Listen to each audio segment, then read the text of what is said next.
The current state of safety and security on the Rhodes University campus has been a cause of concern among students. This is due to the increase in criminal activities that have been taking place on campus and in nearby campus areas.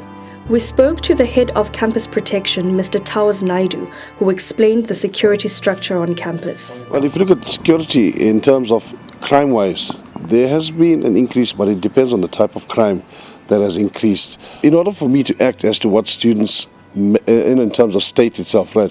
I mean, I must be immediately notified in order for me to rectify the situation. Yes, I'm working close with High Tech itself.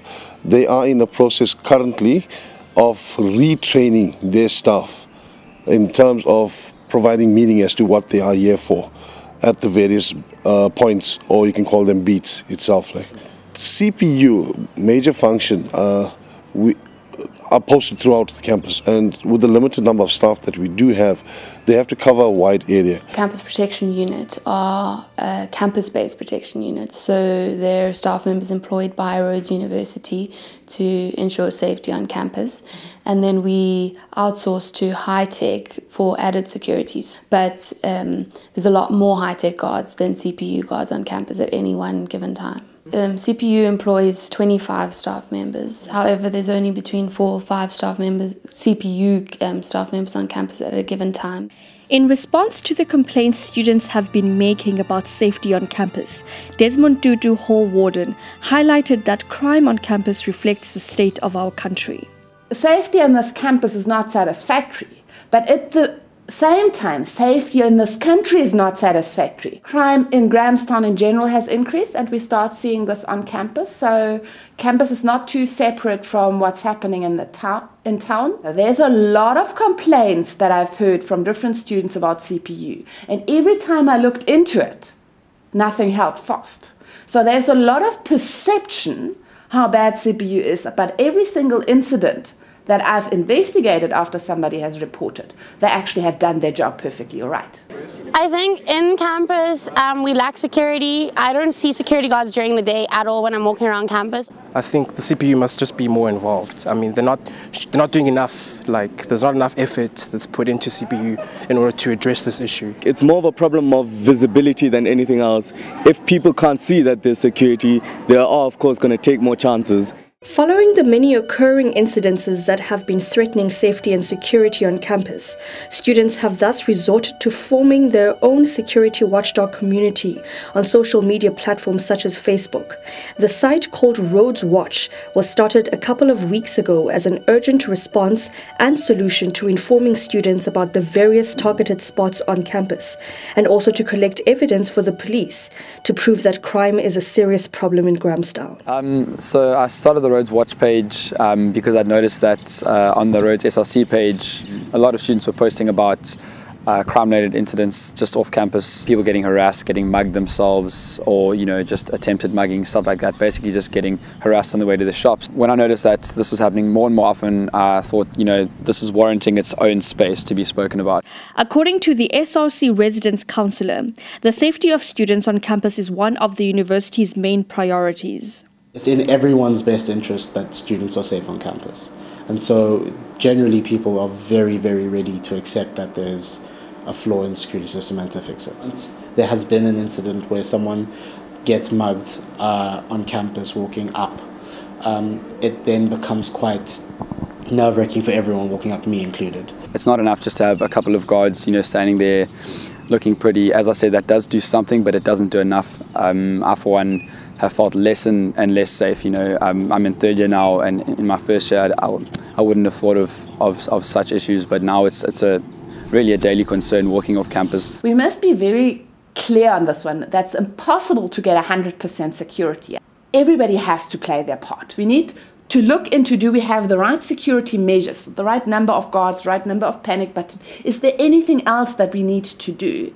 But we definitely need safety conscious behavior on the part of everybody who is in need of protection.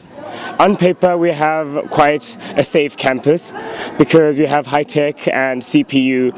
However, you get a lot of instances where students are robbed on campus. I have heard quite a few stories of muggings in places where you think it wouldn't happen, like the Blue Route and places where you think is safe, and yeah. If we talk about the most unexperienced first youth coming, would know the rule that you should be aware of your surroundings for your own security's sake. It's not the knowing. It's the how do we get people to actually do it.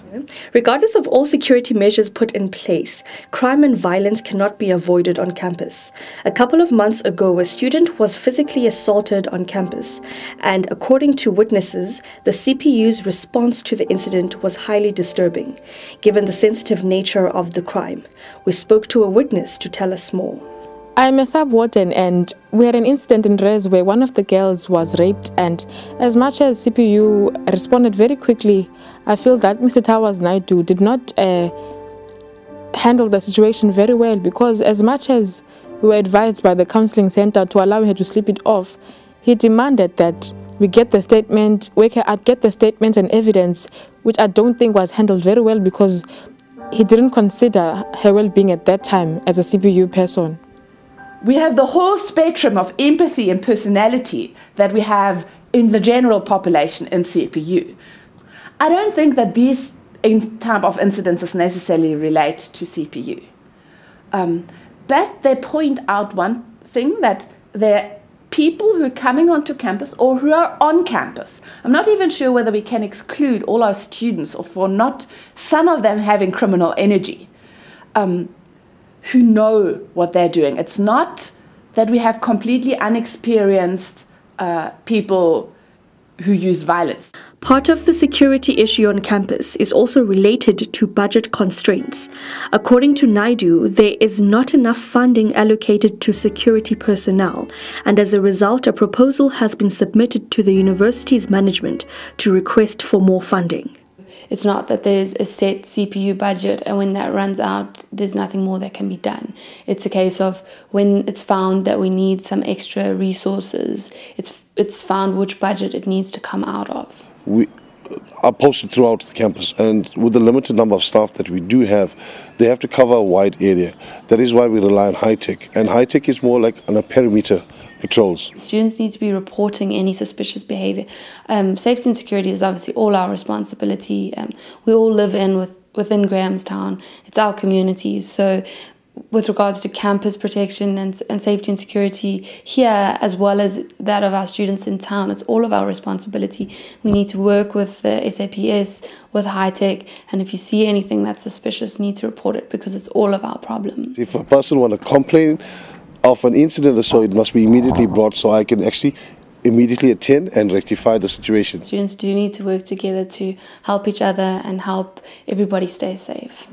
According to recent posts on various social media platforms, crime is still ongoing on campus. Despite the views of Mr. Naidu and Professor Shernak, students still feel that not enough is being done to solve this problem.